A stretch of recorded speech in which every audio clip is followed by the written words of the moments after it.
gubernur, wali kota, bupati. Ini kan seolah-olahnya, weh, kalian butuh pupuk subsidi berapa? Silakan ajukan. Terjadilah 23 juta setengah. Yang ada cuma 9 jutaan, bos.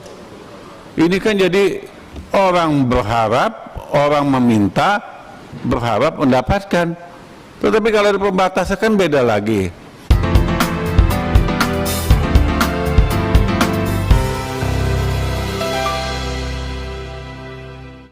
Hai sob, bagaimana kabar?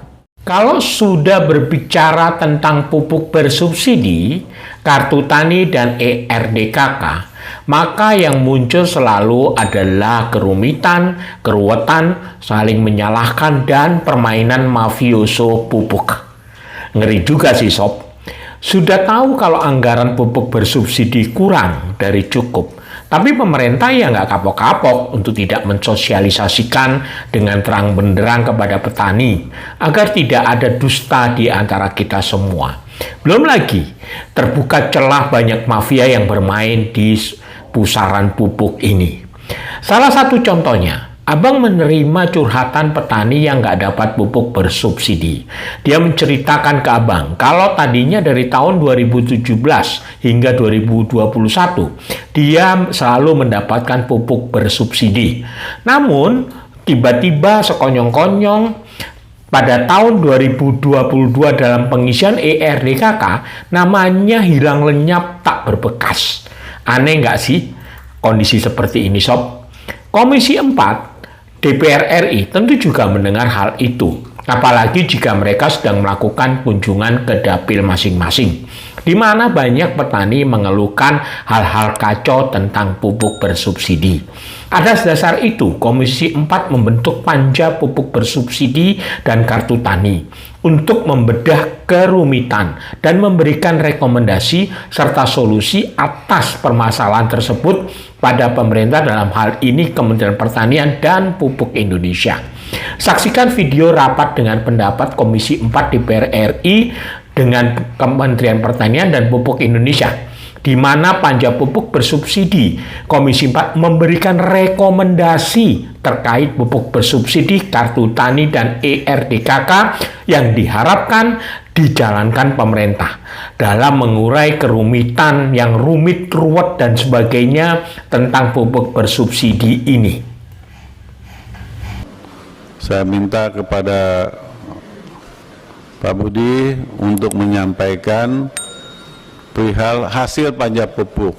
Nanti akan kami serahkan kepada Kementerian Pertanian beserta kepada PIHC. Silakan, tolong ditampilkan sekalian.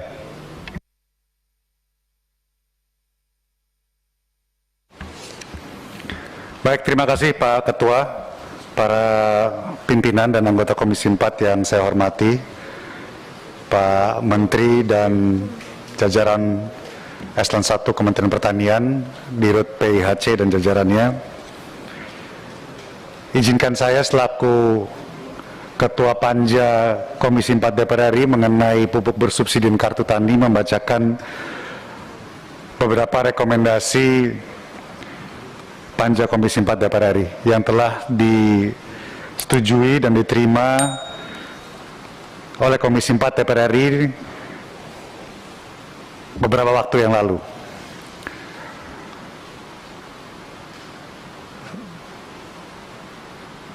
Panja Komisi 4 DPR RI mengenai pupuk bersubsidi dan kartu tani. 1. Merekomendasikan kepada pemerintah untuk membatasi jenis komoditas yang mendapatkan pupuk bersubsidi. Mengingat anggaran yang dialokasikan oleh pemerintah sangat terbatas dan terdapat 70 jenis komoditas yang mendapatkan pupuk bersubsidi. Rekomendasi pembatasan jenis komoditas prioritas yang mendapatkan pupuk bersubsidi berdasarkan pada kebutuhan pangan pokok dan komoditas berdampak terhadap inflasi atau komoditas strategis pertanian sesuai yang tercantum pada Perpres nomor 59 tahun 2020 tentang perubahan atas Perpres nomor 71 tahun 2015 tentang penetapan dan penyimpanan barang kebutuhan pokok dan barang penting serta Kepmentan nomor 484 tahun 2021. Selanjutnya, Panja Pupuk Bersubsidi meminta pemerintah untuk menyerahkan peta dan data spasial kepada Komisi 4 DPR RI selambat-lambatnya pada rapat kerja masa sidang berikutnya. Apabila data tersebut tidak diberikan dalam kurun waktu yang telah ditentukan, maka Panja Pupuk Bersubsidi dan Kartu Tani tidak merekomendasikan pemberian pupuk bersubsidi kepada komoditas sektor perkebunan.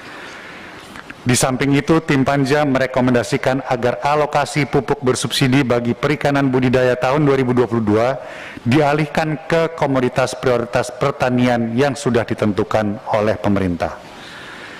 2. Merekomendasikan kepada pemerintah untuk mengurangi jenis pupuk bersubsidi menjadi urea dan NPK.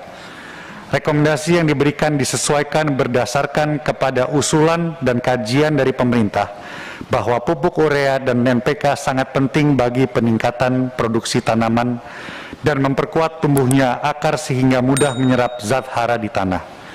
Di samping itu, negara masih membutuhkan bahan baku yang berasal dari impor dan mahal sehingga membutuhkan subsidi agar petani mampu membeli dengan harga yang lebih murah. 3. Merekomendasikan kepada pemerintah untuk menyesuaikan batas luas penguasaan lahan yang berhak mendapatkan pupuk bersubsidi. Pemberian pupuk bersubsidi dengan kriteria luasan lahan disesuaikan dengan undang-undang yang berlaku, diantaranya A. Undang-Undang Nomor 19 Tahun 2013 tentang Perlindungan dan Pemberdayaan Petani, B. Undang-Undang Nomor 22 Tahun 2019 tentang Sistem Budidaya Pertanian Berkelanjutan, dan C. Undang-Undang 41 Tahun 2009 tentang Perlindungan Lahan Pertanian Berkelanjutan.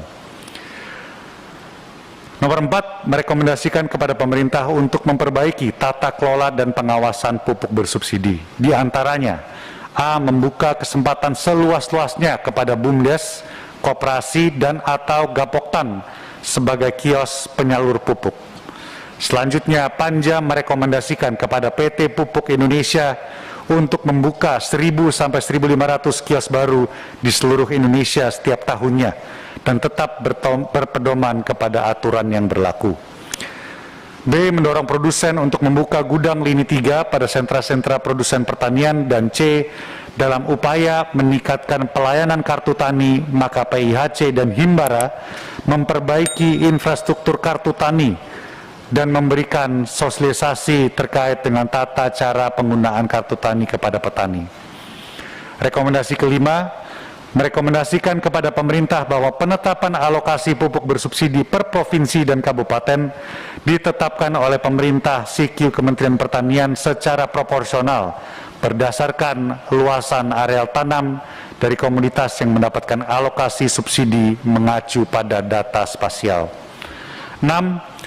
Merekomendasikan kepada pemerintah untuk meningkatkan pengawasan penyaluran pupuk bersubsidi secara komprehensif dengan menambah anggaran untuk pengawasan. 7.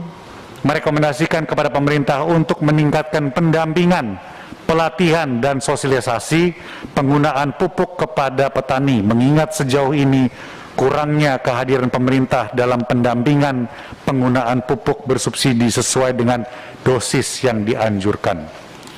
8. Merekomendasikan kepada pemerintah untuk meningkatkan pengawasan penyaluran pupuk bersubsidi agar ditambahkan anggaran untuk pengawasan. 9. Pemerintah diharapkan untuk melaksanakan rekomendasi yang diajukan oleh Panja Pupuk Bersubsidi dan Kartu Tani Komisi 4 DPR RI pada tahun 2022. Sekian rekomendasi Panja Komisi 4 DPR RI mengenai pupuk bersubsidi dan kartu tani. Saya kembalikan kepada Ketua. Terima kasih kepada pimpinan Panja Pupuk Subsidi dan Kartu Tani. Ini satu hal lagi yang perlu kita ingatkan, ya. Nanti dalam kesimpulan rapat saya ingin dimasukkan hal pertama, jangan mengkolek ELDKK per tahun. Minimal 4 tahun, 5 tahun sekali, tetapi setiap tahun wajib dievaluasi secara ketat. Terbayang 3, untuk mengkolek data ELDKK Dirjen PSP menganggarkan 70 miliar setiap tahun. Kenapa nggak sekaligus 4 tahun sekali atau 5 tahun sekali tinggal dievaluasi? Dan juga kepada Dirjen PSP berikan pengetahuan kepada gubernur, wali kota, bupati. Ini kan seolah-olahnya, weh, kalian butuh pupuk subsidi berapa? Silakan ajukan. Nah, terjadilah 23 juta setengah. Yang ada cuma 9 jutaan, bos. Ini kan jadi orang berharap, orang meminta, berharap mendapatkan. Tetapi kalau ada pembatasan kan beda lagi. Maka tadi kami minta data spasial itu tujuannya adalah wilayah ini sangat membutuhkan pupuk ini. Ya silakan. Yang kedua, nanti dalam kesimpulan rapat tolong sekretariat dimasukkan Komisi 4 meminta pemerintah untuk membatasi HET, harga eceran tertinggi pupuk non subsidi. Karena saat ini kan misalnya nih, harga non subsidi 10.000, bahan baku naik 100%, dia naik juga, jadi kan tambah mahal ini. Nanti urusan kekurang bayaran itu antara non subsidi itu urusan Kementerian PHC dengan Menteri Keuangan. Karena pada saat kami kunjungan kemana-mana, Pak, harga pupuknya selangit, Pak. Kami sudah tidak mampu membeli, Pak. Sementara kami tidak dapat pupuk subsidi. Tuh. Bapak dan Ibu yang kami hormati, demikian pengantar yang kami sampaikan. Begitu sobat, jaga kesehatan dan jangan lupa tersenyum.